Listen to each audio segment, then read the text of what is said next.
Quick. Should I let them in now? Yeah, we'll go ahead and let everyone in now. Yeah, welcome everyone. Yeah. All right. Yes. Thank you everyone for joining this powerful call. So happy to be with you and also to have actually who's been really making sure that this meeting happens, Luke. Yeah. And then we have and we have many things today. So how do we really support the homeless? Dr. Naram was very interested.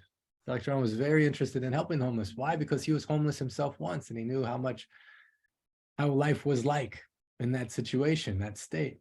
I'm so happy we have with us today, also on the call, the original leader of the homeless movement in the Ancient Secrets Foundation, Ralph. Yeah. And some surprise news, it was Ralph's birthday yesterday. Let's put our hands together. And first of all, wish so much birthday love. We love you, Ralph. We're with you. Thanks. Happy birthday, Ralph. Thanks. Let's see, I guess it real quick. Everyone put your hands up. I'm going to put you on gallery. I don't know if you can see that, but just so much love coming to you from all over the world. Thanks. Ralph, you want to actually, first of all, do you want to share anything about what you've learned about yourself or about life in the last year? One thing that I've learned is when you're out there, people don't want to talk to you, number one. I mean, you're just like a figurine. They walk by, they don't talk to you. The second thing is you have a lot of undercover policemen. You're talking about when you're in the experience of living without a home. Yeah, First of all, normal people on the street, they just want to ignore you. they just ignore you. They Yeah. see you, they ignore you. And you end up having people that talk to you, and your intuition tells you that they are undercover policemen, because the first thing they ask you is like, hey man, you have any drugs? Do you know where I can get some drugs? And your wits will tell you by looking at their clothing, and you can tell if they're wearing cologne that they no way in the world are out there in the streets like everybody else. Mm. Now you have homeless people that will approach you asking for drugs, and you can tell that they're already tweaked out, number one. But the cops are always trying to trap you to, if you are doing any drugs, they will entrap you. And if you tell them, oh yeah, you can go get some fentanyl from the Viaduct, maybe 2 or 3 blocks from here, go look for so-and-so. Okay. And they'll do it. Yeah. And the next thing you know, it's a whole like raid on the Viaduct. People get arrested. Yeah, there's a lot happening there. So actually, I just want to frame this real quick. Ralph sent me an email. When was this week, wasn't it? Yeah. It was cool. He put a lot of thought into what was it like when he was living without a home and what did he learn on the streets. And so I want to do that, but I want to do that part as a second section of this call. But I just want to know, Ralph, because it's your birthday, like as a human and in this last year, reflecting on your last 1 year of life, what's one thing you learned about yourself or about life in the last year? Never give up. Never give up. I love that. Never give up. You just, like, you have faith in yourself regardless of the circumstances. I mean, you're going to have down days and up days, but you realize that nothing lasts forever. Hmm. Yeah, I And love that. you never give up. You just keep trying, So beautiful. That's powerful words. So now both Ralph and Luke and I, all three of us, we met right before this call, talk about how we could take best benefit of this time together. So the Ancient Secrets, they actually teach us any unexpected guest that arrives in our lives is like divine showing up. So when I was with Dr. Naram, any dog would come, we'd consider that divine. We'd feed, especially anyone came up to us that didn't have a home. We treat that as if God himself or herself is arriving with that kind of respect and honor, and think, how can we best serve in this? And then let love guide. There's no prescription about what's right or wrong to do in any situation. But as we hear stories of how other people have supported and, people that have found themselves homeless and what is the mindset? What are some skills? What are some practical resources? It can inspire us because there's so much joy in this. So we have 3 parts to this call. Luke and Ralph and I, we talked about this. First, we want to hear some success stories or your experiences as you've been going out and as you've been supporting homeless. What have you done? And how has it worked? And the second part of it is Ralph will share some of his wisdom, hard-earned wisdom from being on the streets. And, he shared some little nuggets about what it's like. And sometimes just knowing what it's like and what it just helps us be more sensitive and more caring. And the third part is everyone who's listening to this, and whether it's on the Facebook Live world or here on the live on the Zoom or through the recording, want everyone to commit to one thing each of us can do. And so, Luke, I'd love it if you guide the call, and then Ralph, you share your wisdom at that point, and we can all just chip it at different points. But this is the structure we have. And I just want to thank each of you for being here. Ratna, so good you're here, joining from Hawaii, and Jimbo and Gavin. I love when you join these calls, Gavin. It makes me so happy to have you not only join, but be so active from your heart. Really powerful. And Raven and Jaina and Mary and Casey. I don't know, maybe Casey's a good person to start with, but I'll leave that up to you, Luke. I just wanted to say I'm so happy and honored to be here with you and excited for what we'll discover together. Okay, I just want to say a couple of things. Well, first of all, I'm happy Rotten is here. I just want to mention this as an aside. Rotten and I first knew each other in 1982 in San Francisco with same spiritual teacher we had, which Roma Rishi and Tara also had. And then we lost touch, but on Facebook, I had posted a picture of my mung bean soup months and months ago when she asked for the recipe. So I sent her the recipe plus all the info about the ancient secrets and the website and everything. And she went, and then she started making mung bean soup and everything. And then I told her that Dr. Clint was coming to the Big Island. And she went there and she met with you. And here she is, she's on all the calls now. This is a perfect example of contagious healing, like you always talk about. One person tells another, who tells another, who tells another. So I'm so happy to see Ratna here being part of this wonderful homeless project that we've got going on. Yeah, Ratna, and meeting her, taking her pulse on the Big Island. And then the other part of it was, I was originally going to do the pulse consultation on another side of the island, which she said she couldn't come to. So she wasn't going to book it. And then last minute, it got moved to Volcano, which was so close to her home. And so it was like so divine. And her enthusiasm, she's definitely young. Ratna, what's your age? What is your age, Ratna? How young are you? You're unmuted. You can speak. You're unmuted. Oh, now you're muted. 87. 87 years young. And from that picture, the original picture you posted, Luke, she started eating Hmong soup, and before I met her, starting to see some of the benefits. And every time I see you, Ratna, you look younger and younger. And I've got 4 people committed in making mung bean soup locally. That's what's so beautiful. So Esther Francis told Roma Rishi. He told me. I've told a bunch of people. I have about 5 people on the calls every week. Rotten is now included. Now she's telling people. It's just a beautiful spider web that just keeps getting bigger and bigger out into the world. It's wonderful. Well, in regard to what, do you know all the benefits? Ratna, just in 1 minute, can you share how the difference you've noticed? Either in Woo! Yeah, major. Less aches and pains. Bladder issues are practically resolved. Energy is zooming. Strangers are coming up to me and saying, "Oh my God, you're glowing. What's going on?" I have a big list of improvements. Oh, that's so cool. Well, maybe tomorrow on the Sunday call, we'll have you share a little bit more, but I love that you brought that in, Luke, because contagious healing. And then we get to be involved in doing something meaningful with our lives, right? Like serving in this way. So thank you, Luke. Yeah, well, I want to address what Ralph was talking about, because I'm having that experience from the other end. And then I definitely afterwards want Casey to tell his story. I'm so glad you got here, Casey. I was concerned when I didn't see you, because I know Casey has a great story. I have a great story, and mine is in the DTT Bawa story.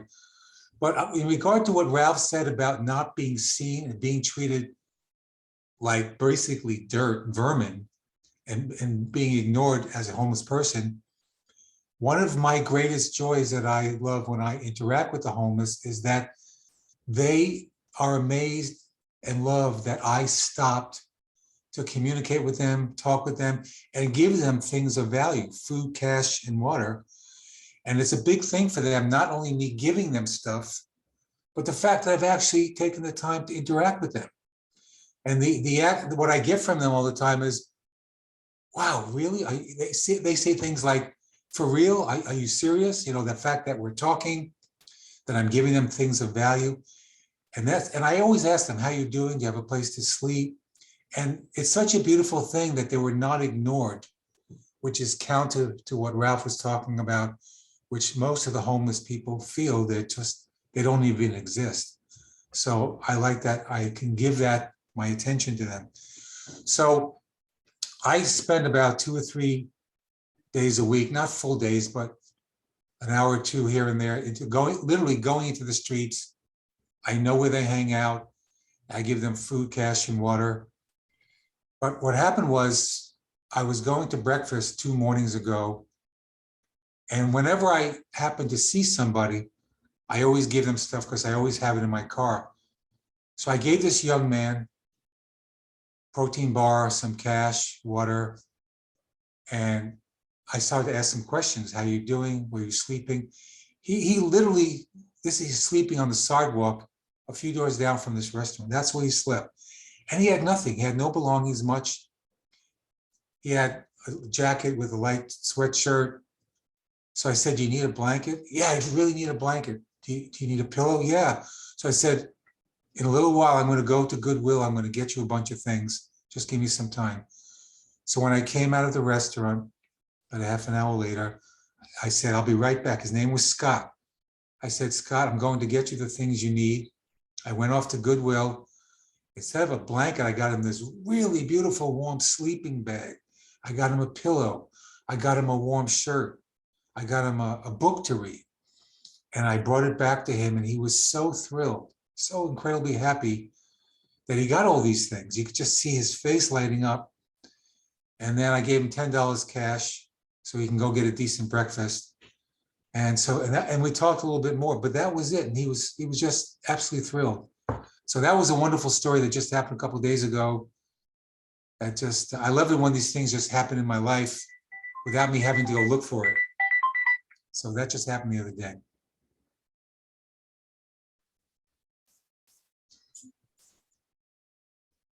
So that's my recent story. I have lots of other stories, but I'll tell one quickly.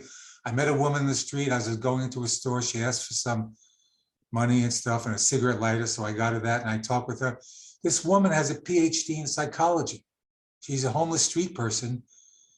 She had a life with an apartment, and she had a PhD in psychology. She didn't have a practice. She was a researcher, but things happened to her and suddenly she's on the street and she's still doing research. So anybody could be homeless. Anybody can become homeless. It's not a formula, set formula. So that's my story. And yeah, I love those 2 points. First of all, and it could happen to anyone. And so we don't know. And second of all, when you're just in the mindset of serving those who need it the most, then it's like the divine uses you at unexpected moments. I love both of those that you shared. it travels too. When I went to see my son in Northern California in January, it traveled me there. Where I'm running into the homeless almost every day in the streets. I didn't have my usual bottles of water and everything, so I was at least giving them cash and talking with them. One woman was looking to get a couple of pizzas for her and a son. All they had was a car. So I gave them $20 to get that, and she was really happy about that. But anyway, those are my stories, and I know that Casey has a really good one. He posted about it. So Casey, would you like to tell your story?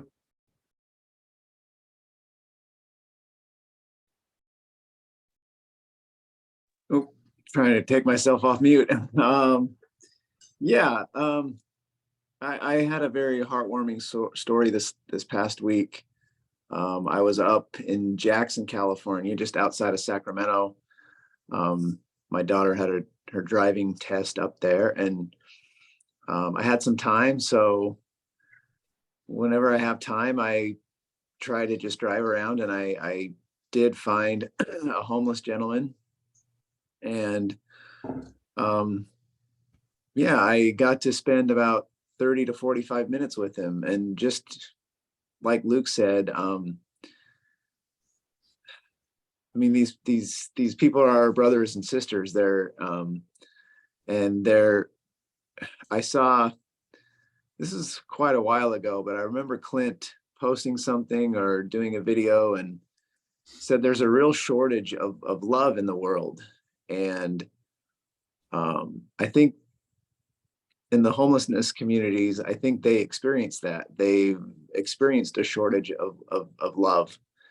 And so anytime we show them love or they receive love, I really feel that it affects them, that it opens up their heart to see that that there is still good in the world. And I had a beautiful conversation with this gentleman, and I always try to ask questions and find out a little bit about what their story is. And sometimes it's hard to break the ice, and sometimes it's hard to get them to open up, because again, they're in such a state of survival. And I've encountered in my job as a firefighter that some there's a whole range spectrum of homelessness. There is a high number of homeless people that are working homeless. They're just living out of their car because they can't afford affordable housing. And maybe the job they have, they work at McDonald's, or a low paying job that doesn't offer them the hours, and they don't have benefits, but they live out of their, I know a whole community of people that, work, that just live out of their car. But to homeless that quite literally are living like animals, and their nervous system has gotten to where they don't even know how to respond to. I remember seeing a gentleman and trying to talk to him, and he just looked at me like I was, like a deer in the headlights, like didn't even know how to accept me trying to offer him help and service. But after breaking the ice with this gentleman, I asked him, and I've kind of discovered this, that an issue among the homeless is that they don't have identification. And one of his challenges is that he doesn't have ID, and to get a lot of the services, sometimes you have to have ID. And then for them, they're facing just lots of challenges. I asked this gentleman about the situation with shelters, and he said most of the shelters, at least up there, they're able to house women and children, but there wasn't any shelters that he had access to. So I spent 30 minutes talking to him. Same thing, he just offered so much appreciation and was so grateful for just for the time and the human connection. There's such a power in human connection. And I know this is not something that maybe, because there is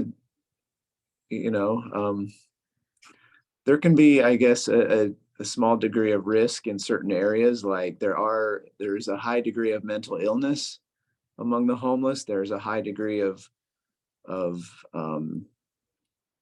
substance use and substance abuse, and that all goes back to mental illness, and which all goes back to the problems that we learned about today on the call, or we heard Dr. Naram talking about all the different issues that our human minds are so easily get tangled up in stress and anxiety and depression, to where it's hard to know what's real and what's not real. And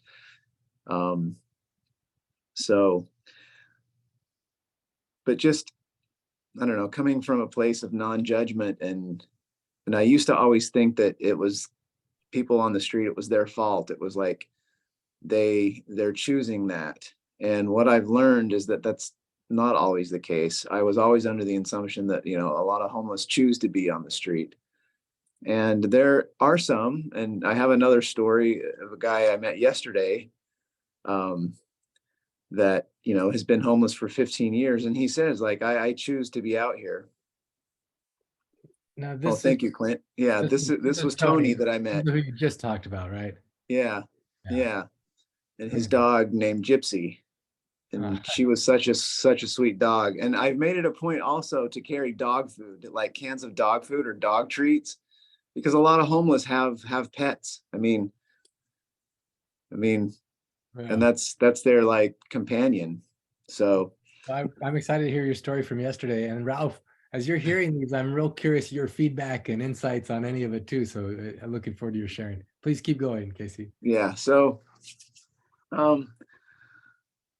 yeah, that's my story. But something I've done also is I was going to the Goodwill also trying to get blankets and stuff, but I was having a hard time finding. So I found on Amazon like a package of 4 like really robust wool blankets that I think they end up being about $12 a piece, and they're really big. They're wool. So I've purchased some packages of those, and I also got a 22 quart pressure cooker. So when we did the mung bean soup challenge to feed somebody mung bean soup, I actually made a pot, and I went out and I found a homeless camp, and I noticed that the soup didn't go very far. So I'm like, I need a bigger pot. So I now have a 22 quart pressure cooker.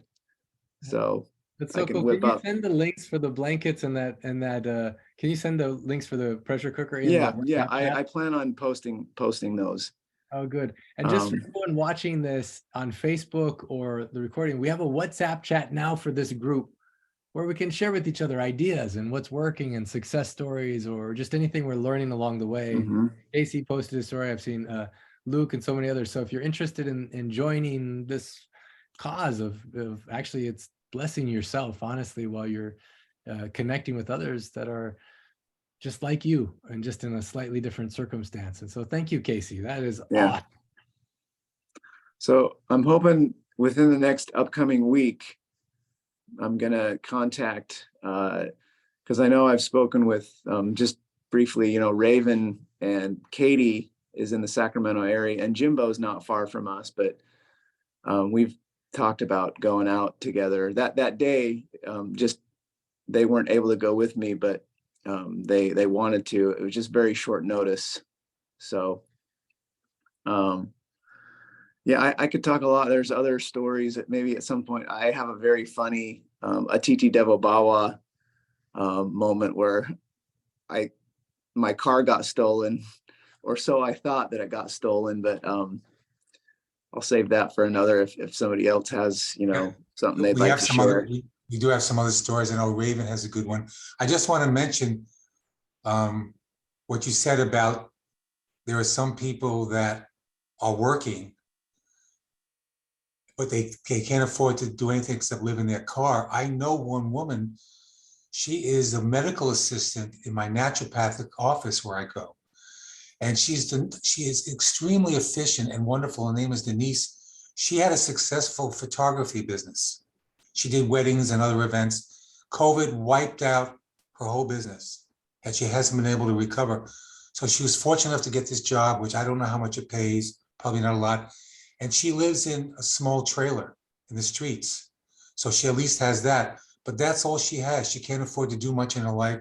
So there are people who are sort of, they're not houseless. They have some sort of a shelter, but they don't have much in their life at all. So there are people like that. Also, it's been my experience that some of the people that I've encountered in the streets are actually looking to get jobs so they can make some money and get out of the streets. Not every homeless person is an irresponsible vagrant who just wants to feed off society. Some of them really do want to better themselves. So that's been my experience with some of them. So I know Raven has a good story. Raven, you recently, I saw you posted something about you had an encounter recently. Is that correct? You want the story? Sure, why not? Okay. I had decided to do first of all, I I've been feeling guilty recently about the homeless because the weather has been so awful around here, just cold and windy and rainy, on and on for weeks. It's just in Central California.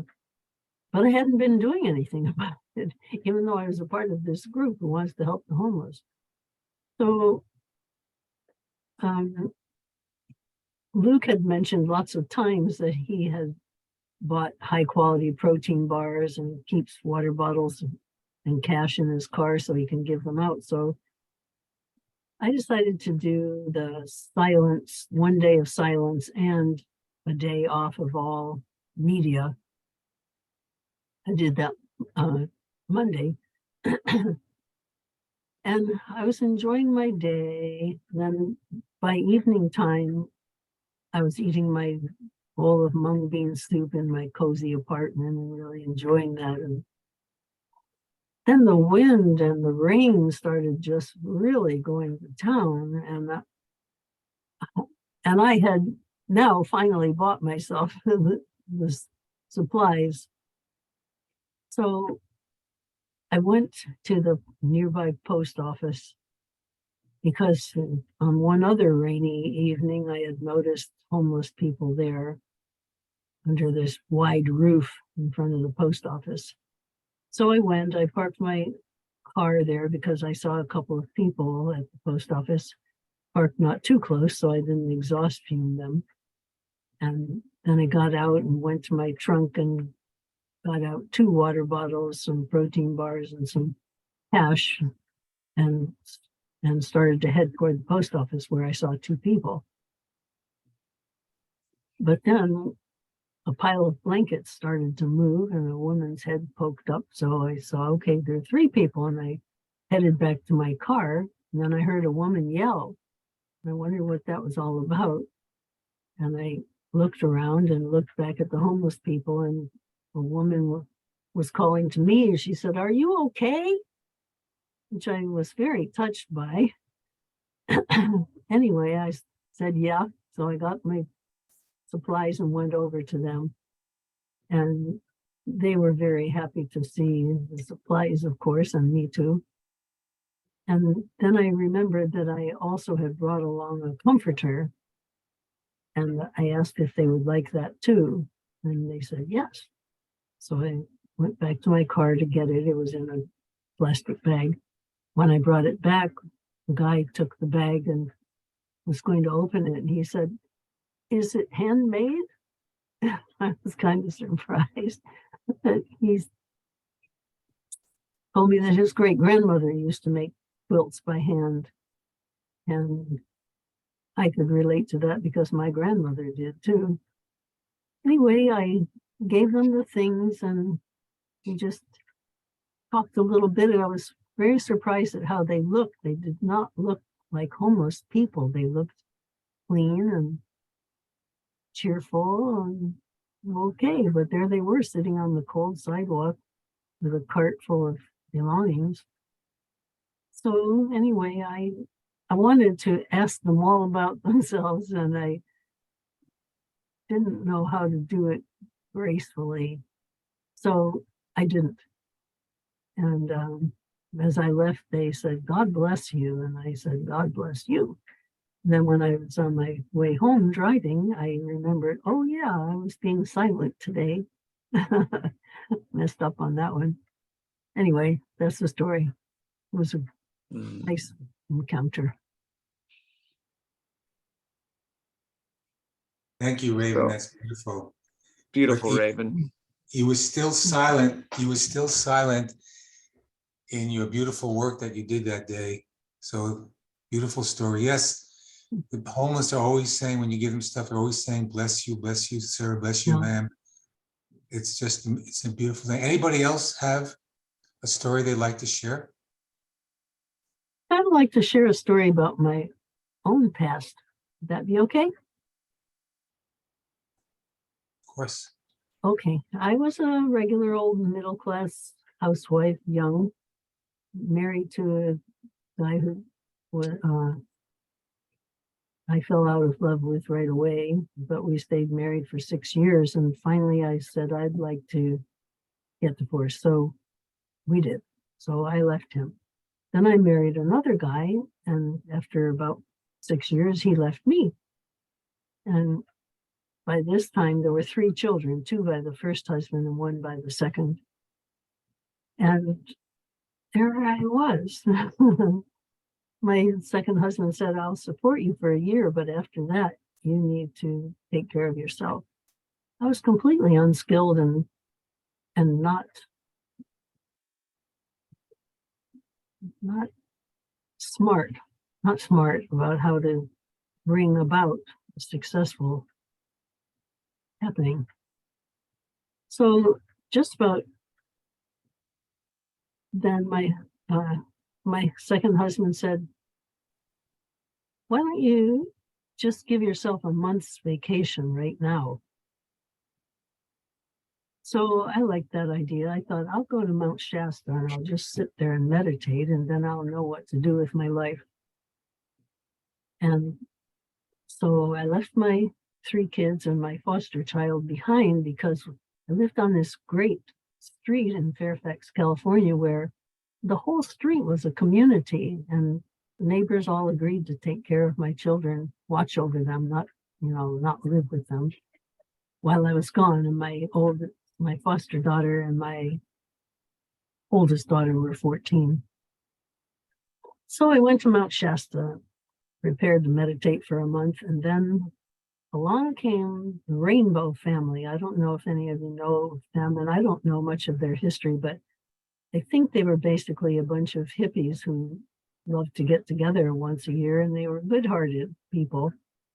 Anyway, they had a gathering in maybe Colorado, and then some of them just decided, let's go to Mount Shasta. So they did. So there was this big party scene at Mount Shasta, in which I partook. And there I met a Zen Buddhist monk and fell in love with him. And he was a monk, but he had decided that he needed to become a beggar monk, which he had done. So anyway, when I went back home, he ended up moving in with me and my family. And then he had an idea that he would like to start a restaurant. I hope I'm not going too long. He wanted to start a restaurant, and he would feed poor people. So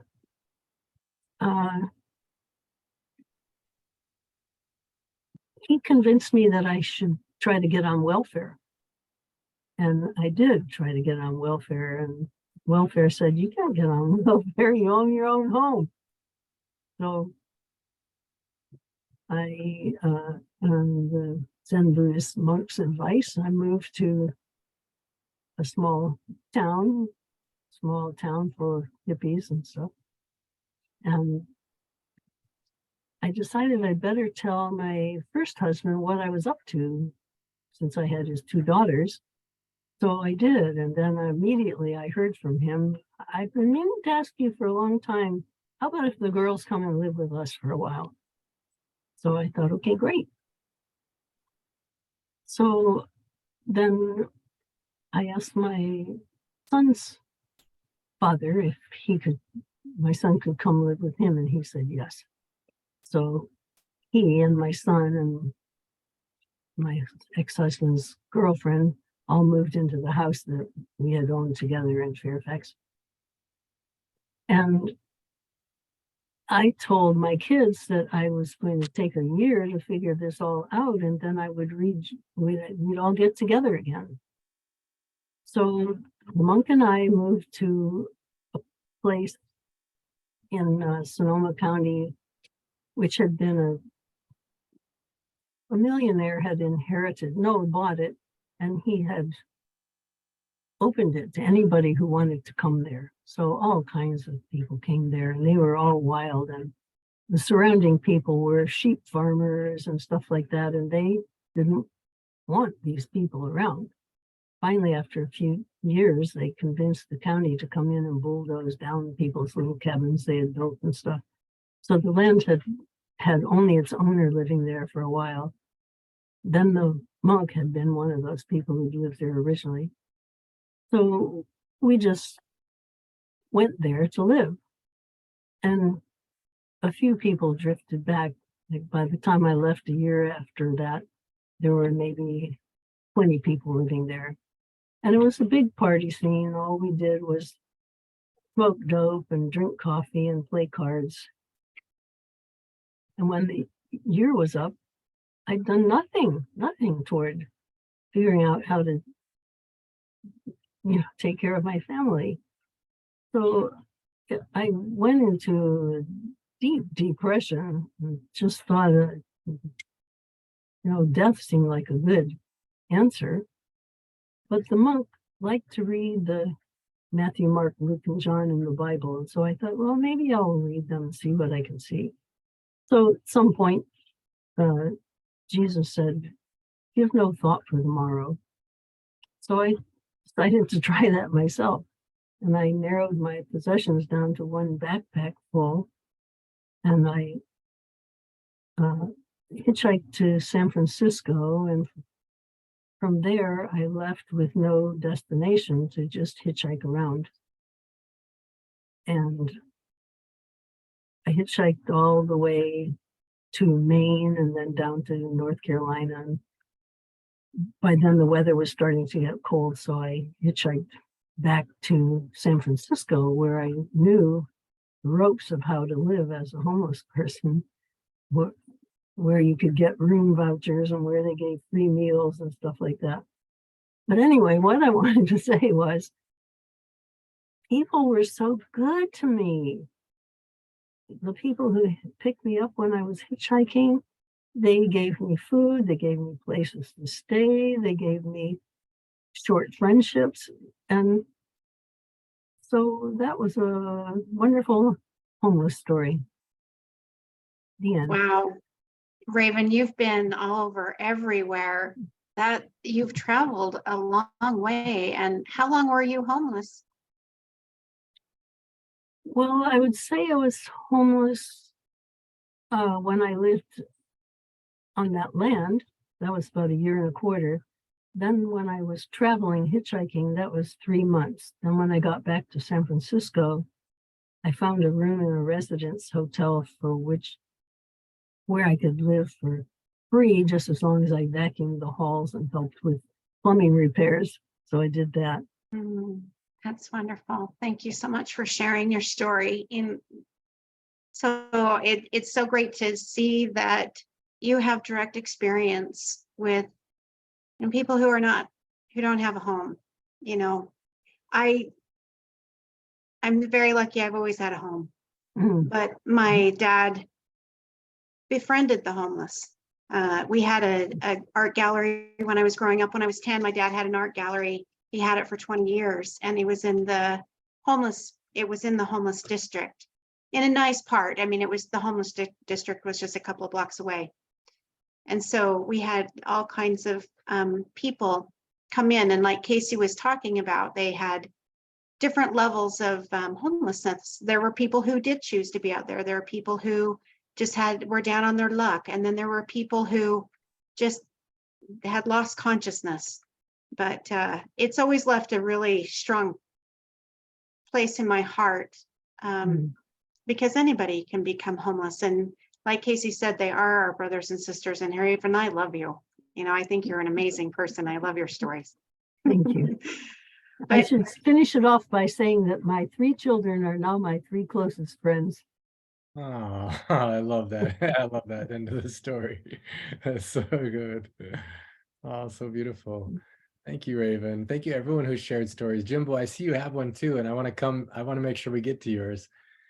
We have a limited amount of time. I'm not sure how long Ralph is going to be able to join us for. And since yesterday was his birthday and he spent this time, Jimbo, is it okay if we go to him first and then we come to your story? Is that okay? Good. Ralph, you're listening to these stories, and also you have your own history of what you've learned from your own experience. I don't know if you want to start with the email or just start by sharing your. Why don't you read the email? Because I think it's self-explanatory. Beautiful. I actually have it open right here. I love this email.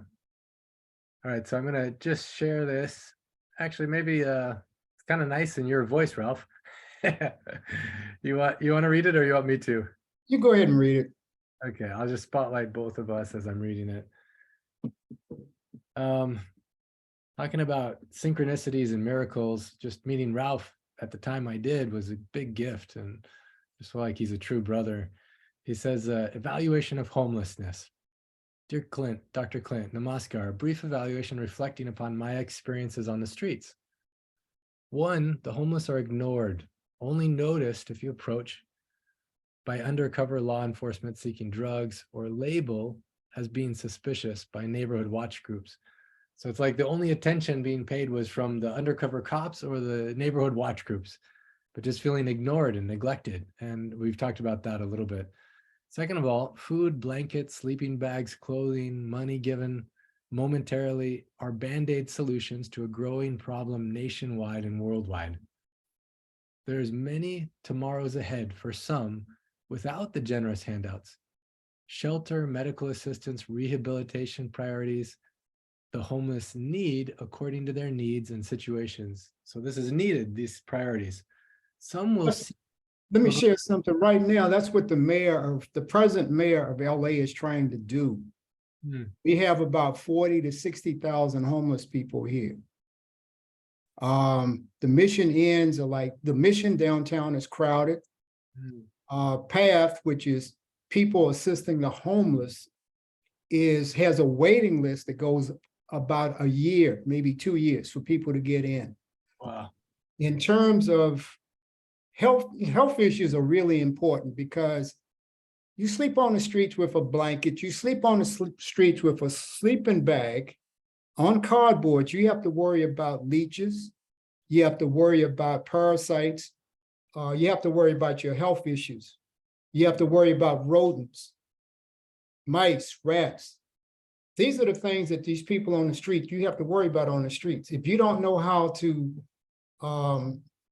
fend them off with maybe like with incense or polysanthos of some kind, you're gonna have all kinds of infestations in your sleeping bags or in your blankets. That's going to get into your body and affect your health. You end up with parasites, you end up with all kinds of internal diseases and physical modalities that are not addressed. When you approach these people, great, you're doing a good savor. Find out what their health needs are. There's a photo op that happened yesterday here in LA with the mayor with one guy that was homeless.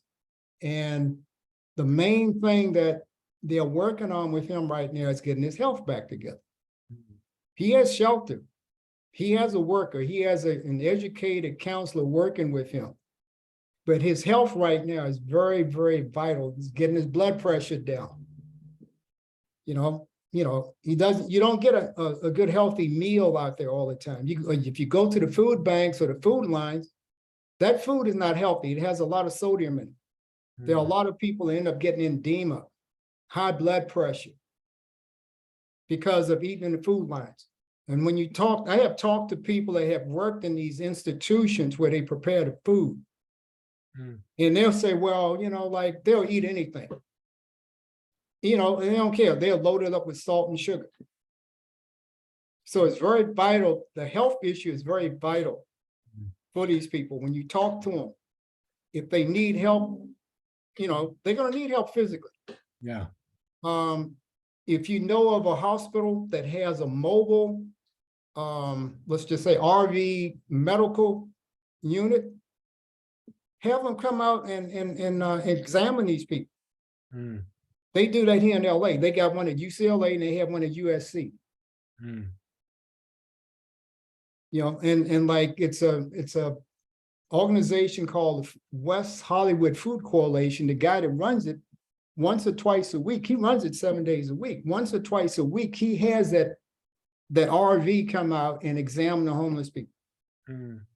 Free. Wow, that's so good. It's needed. Yeah.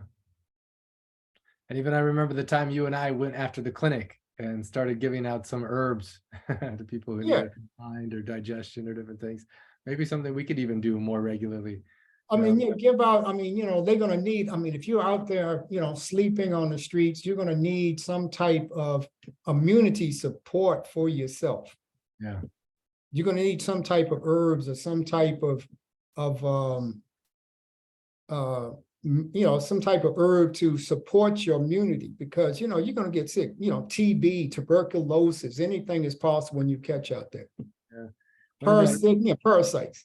Yeah, one of the ideas, I think, I can't remember what call it came on, but you're talking about how in addition to giving a blanket or a protein bar, water, money, they need to know what resources are available. And one of the most simple things we can do the research, we can put it all on a sheet of paper and we can give that contact information to people who need it.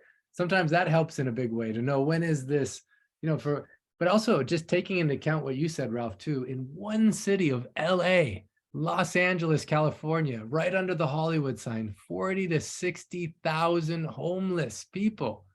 That is stunning and unfortunate in so many levels, because how is society? So now what can we do? How can we support? I'm just going to go to your email and then I'm going to give you a time to talk for as long as you want to. But some of the other things you mentioned, I think, are real key. So many tomorrows ahead. Some will seek and accept help. Some will continue to accept the generous handouts. They got game, a street term for those who won't accept or seek assistance. They just want to stay on the street. And then there's general relief government funds. Providing items for the homeless is good, Seva. It's very good. But also providing them with services available to help get them off the streets is even better. And there is quite a lot of people that actually want to get off the streets. And so how we can support them in that process, one piece of it, I think, is just knowing what resources are available in your area. And I love that. Because what I do is, like, basically, I have the address of LA Family Housing, which gave me assistance.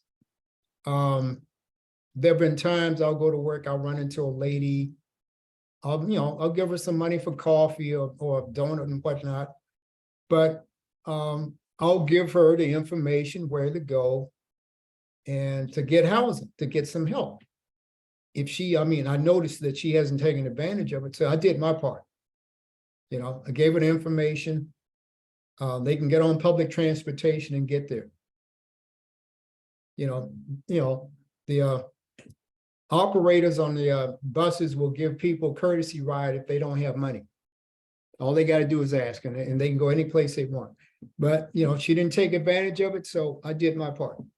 Yeah, beautiful. It's nice just to let people know what options are there and give the love we can. Luke, you had a question or comment you wanted to share? No, I first, what you just said is great, Clinton. What I was going to mention is see what services are available in our local areas. That's something we could do. I'm really humbled by what Ralph said, and it's given me lots of ideas. And like, I agree, Ralph, giving them these nice amounts of food and blankets and warm stuff and water and stuff is good, but I agree, it is a Band-Aid. At least we're doing something. But I just got involved. I did look into my local area, and fortunately I found this amazing place. It's called Interfaith Works. They've been around for many years, and they are so dedicated to helping the homeless. They created their own homeless shelter and a homeless residence, permanent homeless residence rooms. These are for people that have a little bit of money and they have to pay, but they have a shelter there. And I went to this dinner for it just Saturday night. It was an event where it must have been about 80 or 100 people there. We had to pay, you could buy tickets to get in. We had a dinner, there were auctions and everything and donations, and it was a wonderful event. And all the people that were serving us were residents of this place. So I got to talk with some of them and just hug some of them and told them what a great job they're doing. But I'm in touch with these people now to find out what more can I do? What's the next step for me as somebody who's going into the streets and the trenches? What more can I do to work with them? Like you say, maybe find out everything I can offer to, I'll go around to the people in the streets and say, I'm involved with this organization. Here are the services. Here's what you can do to get involved. You can get, some things for your health. You can maybe find a more permanent place to live. Because the shelter downtown, a lot of them won't live there. They told me there's lice in the downtown shelter. See, that's the So- problem, like in LA, PATH Assisting the Homeless, it's called PATH. They have facilities all over LA. But as I mentioned, they have a waiting list. It's so many people trying to get in. Right, it's true. So like, the politicians are not really helping it matters at all, because you go to Skid Row, you got Foot Locker down there giving out free sneakers. You got clothing stores giving out free clothes. You got tent manufacturers giving out tents. They're not really helping the situation. They're making it worse, because in a way they are encouraging these people, okay, I'm gonna give you free clothes. You got a tent, you got sleeping bags. You can come down here and eat 24/7, because you have every organization in the world down there feeding these people. Nobody's talking about, hey, do you want to continue living like this, or do you want to step up and improve your life and improve your conditions? I see people that I've, like when I used to live in West LA years and years ago in the 90s, that are still on the streets. That are still on the streets. I know a man right now in Culver City, he's been sleeping, okay, it's a Jurassic Park museum. He's been sleeping in the area where normally if you went to the park, you could sit outside and on the bench area and talk and maybe have a coffee. He's been posted up there for 4 years.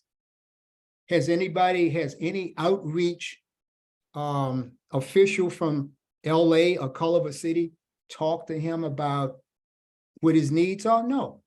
As long as he can sleep there, and as long as people walk by and give him food and give him blankets and whatnot, he's gonna stay there. I love what you're sharing, Ralph, and I love what you're sharing, Luke. Man, there's a lot that we can do short term, and then also looking at long term, how to really support people. The And so- main thing, Dr. Clint, I hate to interrupt you, but Oh, please. if you can get a hospital, if they have a mobile hospital RV with doctors and interns to go out in these communities and help these people with their health. That's one of the main things, I love besides that. shelter. Yeah, I love that.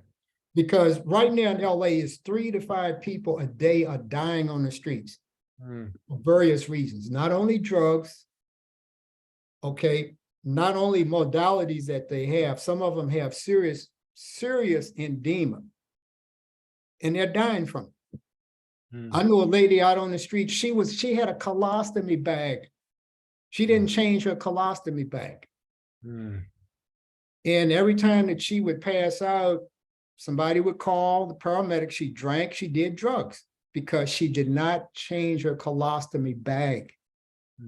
She's dead now. She had family. She didn't want to go live with her brothers and sisters in Northern California because she would have been restrained. She wouldn't have been able to go out and do drugs and drink. And when she went to the hospital personnel was saying, you cannot go back out on the streets, lady. We're going to set you up in a shelter so you can get some help, so you can improve, be able to change your colostomy bag on a regular basis. She didn't want that. She'll be cleaned up, back out on the streets. 2 or 3 days later, she's back in the hospital again, but she's dead. So you're saying the rehab is so critical too. We have about maybe 4 or 5 minutes left on the call. I want to just shift it a little bit. I love, Luke, the way your mind was going, okay, what else can I do? I'm doing this much and it feels good. What else can I do? And I hope everyone on this call or listening to this is asking that same question. Okay, some things I can do, and what I love about this is it may stretch us outside of our comfort zone. Ralph has given us many good ideas. You may initially think, oh, that's outside what I can do. I can't get an RV with medical, but maybe you could contact or maybe it's already happening. You just need to be aware of it, and you can support making the connection between those that need it. So everyone who's on this call, I want you to put in the chat what's one thing that you would like to do? Maybe it is going like Casey had said and buying some more blankets. Maybe it's as simple as that. And then making sure they're always in your car so you can give them to those you need. Maybe it's making a list of the existing resources, medical resources or housing resources, and then making sure that you have that in your car or with you so you can give it to those you need. I just want everyone to go ahead in the chat and say one thing that you want to do. And I saw Gavin, I just pick on you a little bit because I just love that you're here. You had said that also you see this, speaking about what is available, you see Interfaith Works and Interfaith Power and Light is also doing community gardens in other states. Have you seen that near where you live too, Gavin? Not where I live, but in other states. But to talk about what Ralph was focusing on, I definitely think there's a need for like a unified effort and work, especially in Los Angeles in that area. And we need to be thinking kind of long-term about things besides just helping people, and maybe with the specific need that they have, how can we help people get greater access to housing? And how can we organize around that? And so maybe what I can do is I can make like a list of the different existing resources and think about how to bring a group of people together to focus on that issue. And then also from what other people were saying, I think it's really important that we kind of address some of the harmful narratives that are perpetuated around homelessness, like kind of things where we place blame on the individuals for how they got into the particular situation that they're in. And I think it's really important to recognize kind of the economic systems that are at play with houses costing, 10 times more than they did 30 years ago. And then like other racial systems like redlining that prevented Black people from being able to buy homes. And so I think it's really important that we kind of work to address kind of some of these other issues that do contribute to people being homeless. And so there are some projects like the Invisible People Project, which is kind of like putting faces and stories and narratives to people that are experiencing homelessness or unhoused. And I think that's kind of something really important to share and communicate our projects like that. Oh my goodness. Well, how old are you, Gavin? I just want to make sure 19. 19. Okay. I want to vote for Gavin for president. Okay. So fantastic. You're talking about comprehensive things where, sometimes people may, how could I be it? But Dr. Ram, he said a very important statement. Either you're part of the problem or you're part of the solution. You pick. If you're not part of the solution, you are part of the problem. And so when we look at it with our hearts open, we say, okay, society has been organized in this way, but it was invented by their humans. Humans created society. So now if it's dysfunctional, if there's dis-ease, why can't we, those that care, say, how would we structure things differently? And then have those conversations and put things into place. And Gavin, I believe you are a powerful person who can change the world. I believe that because you care, because you have this passion, this youthful energy, and this possibility, one person can make a difference. And through your care, and sometimes people listen to young people more than people their own age. So I just am so excited about what you're doing. Casey, you have something you want to share too? I was just saying, I'm trying to post the link for that blanket because I just noticed the price went down. Oh, that's They're so about good news. $10 a piece. So Did you put it in the WhatsApp group or how did you do it? I just hit share and I thought no, you know what? I sent it to the WhatsApp group. Yeah. Okay, I did. let me see. I'm gonna go to the WhatsApp group and I'll see real quick if I can even share it here. I don't see it there. Let's see here. Maybe I'm just missing. Oh yeah, here it is. Okay, I'm gonna share my screen and then we'll see this. And you just said you just noticed that the prices went down, which is awesome. I love what everyone's putting in the chat. So here is this link and it's a military style wool blankets. Let's see if I can now open up the place in Amazon. And yeah, real cool. Decreased price. Oh, good. So it's how many blankets are in here? 4 blankets. 4-pack for so $10 each, and they're pretty robust blankets. A wool blanket is a wool blanket is better to have than other blankets. Yeah, cool. Right. Thank you. So grateful, Casey, for that. Jimbo, I know we kind of cut you off a little bit. I just want to hear, make sure you have a chance to share. And also, what is it you want to do?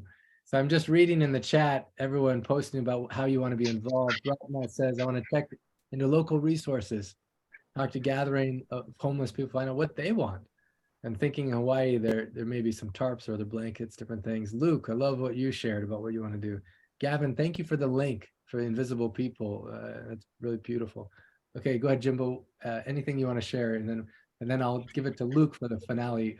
Anything else, Ralph and Luke, that you want to share before we close? Okay, hi. So I wanted to share a story that I have shared with Luke previously, and it was I've been inspired by his sharing his work with the homeless. And during the last miracle experiment experience for abundance, during the first week of that, I took my inspiration and I went out and I bought some very healthy food bars, and I took some cash and I went out to find homeless people. And you know, and I have been helping homeless people occasionally, you know, but usually just roll down the window of the car and hand them some money, and then you're on your way. So there's not really any connection. So what I did was I found somebody who was on the corner, and I went and parked my vehicle and I walked back with some stuff for them. And the gentleman was, it was interesting because it was like somebody described earlier, he was like a deer in the headlights, his response. I could see he was incredibly grateful and pleased, but he wasn't really able to say much. And I remembered, I even forgot to get his name, but the whole experience was incredibly a great blessing for me, and it raised my vibration and it made the rest of my day very magical. And so it was wonderful. And then I saw him again a couple of months later. I found out his name was Richard and that him and his wife were living in their car. And so we chatted for a little while. And then I saw him again last week. And I got out and walked over to him again, and he recognized me, and we chatted for a while. And then he really, you know, is starting to open up, and he started telling me about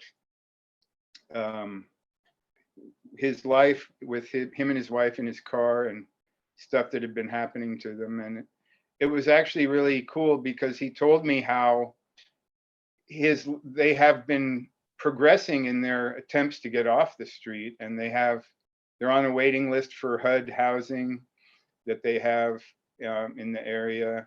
And he's actually found work for doing landscaping for $30 an hour. And he can only do it on a very limited basis because his wife is really struggling living in the car. So he can't leave her alone for long periods of time.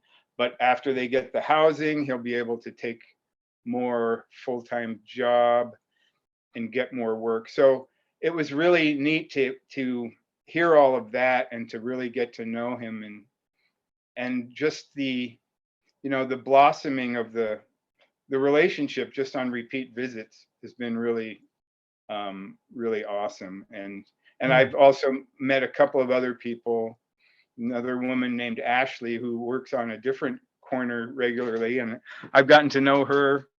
So it's been really a great blessing for me. And I know that the people I'm contacting are really appreciative. So the whole thing has been great. And for me, it was the realization at the time that that was the abundance I was getting during that miracle experiment experience. That was a big part of the abundance I was getting was the blessings I received for doing this outreach. Oh, So, I love that. And I want to thank Luke again for inspiring me. Yeah, thank you so much, Jimbo. I'm so glad we had time to share that. Well, And as I did share in the chat real quick, there is a mobile van from a really great clinic that comes to my tiny town once a week. And I'm going to, excuse me, I have a really good relationship with them. So I'm going to contact them and see if they're doing outreach for the homeless with their mobile clinic.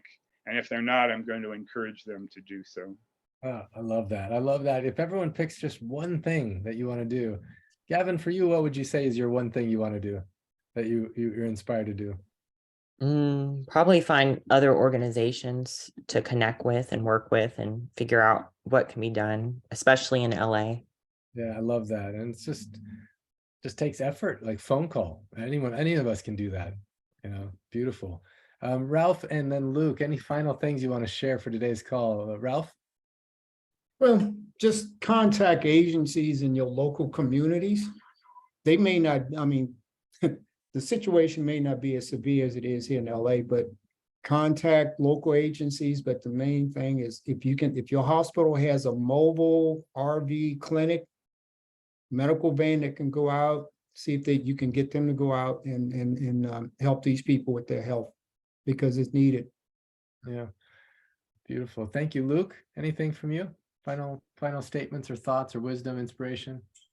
It was such a blessing to have Ralph here, and I'm really humbled by so much of what you said that I can take what I'm already doing and step it up.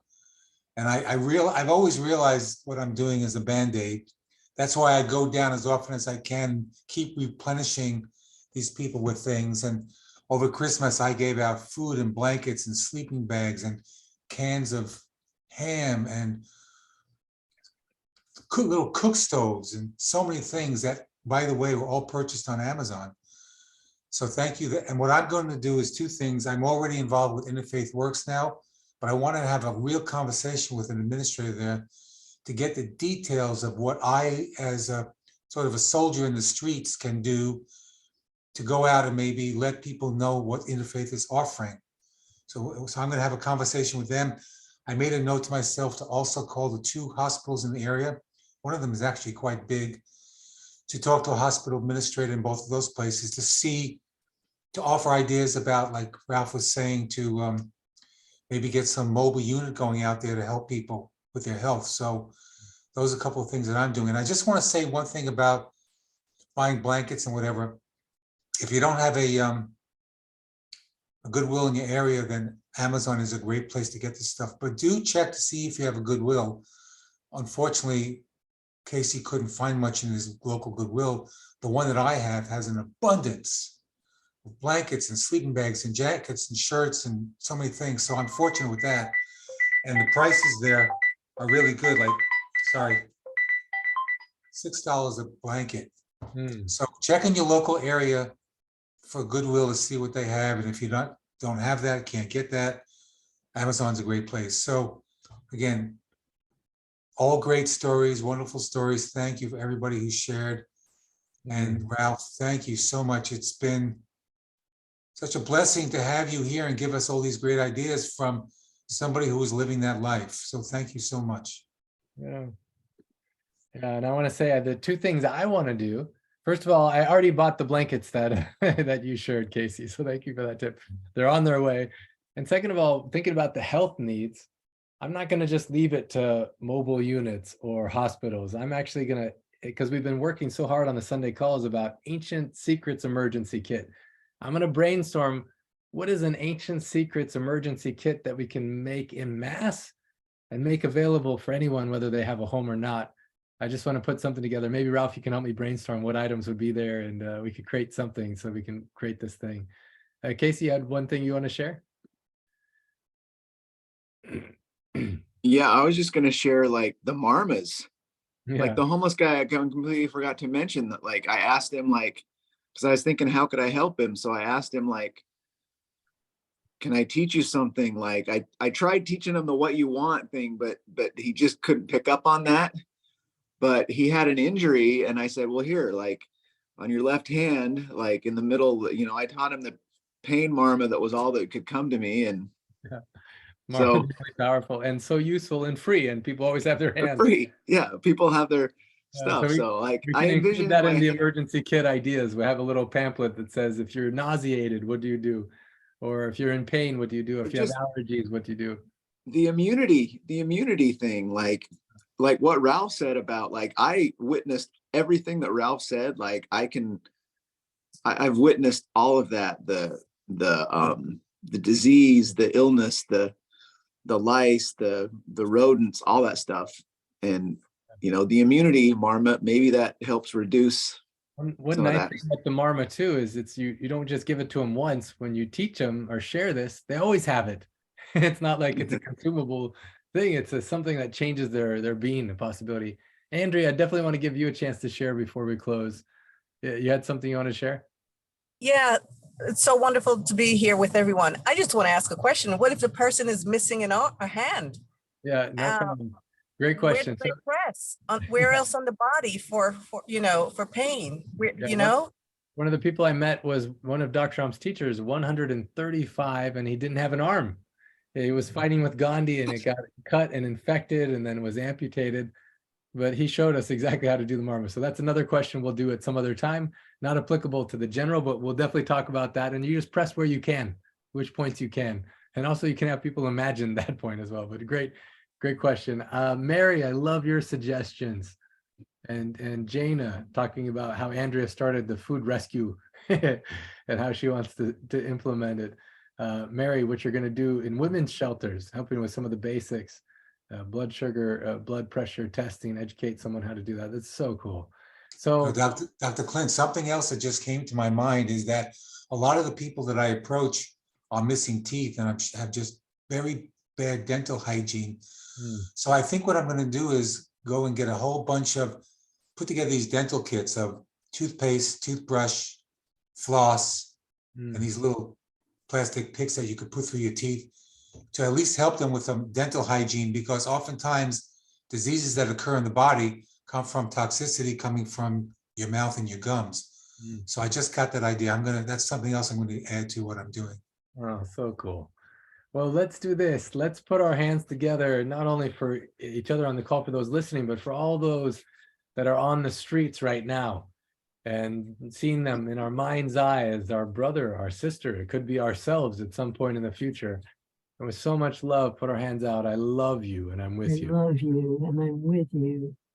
With you. Love you and I'm with you. Love Love you and I'm with you. Love you and I'm with you. And I'm with you. So beautiful. All right. Love you and I'm with you. Big thank you, Ralph. Happy birthday again. Big Happy thank you, birthday, Ralph. Casey, everyone for joining. Happy birthday, Ralph. Yeah. Birthday, Ralph. Happy birthday, Ralph. Yay. Happy birthday, Ralph. Yeah, and Susan Purcell, thank you for joining. Jana, everyone, I love you. I'm with you. And let's do this call again soon, Luke. Maybe in another 2 to 3 weeks, we'll have a follow-up on what we did. Everyone can come back saying, this is what I chose to do. I did it. And this is what happened. So maybe about 2 weeks. All right, talk to you soon. Thank you.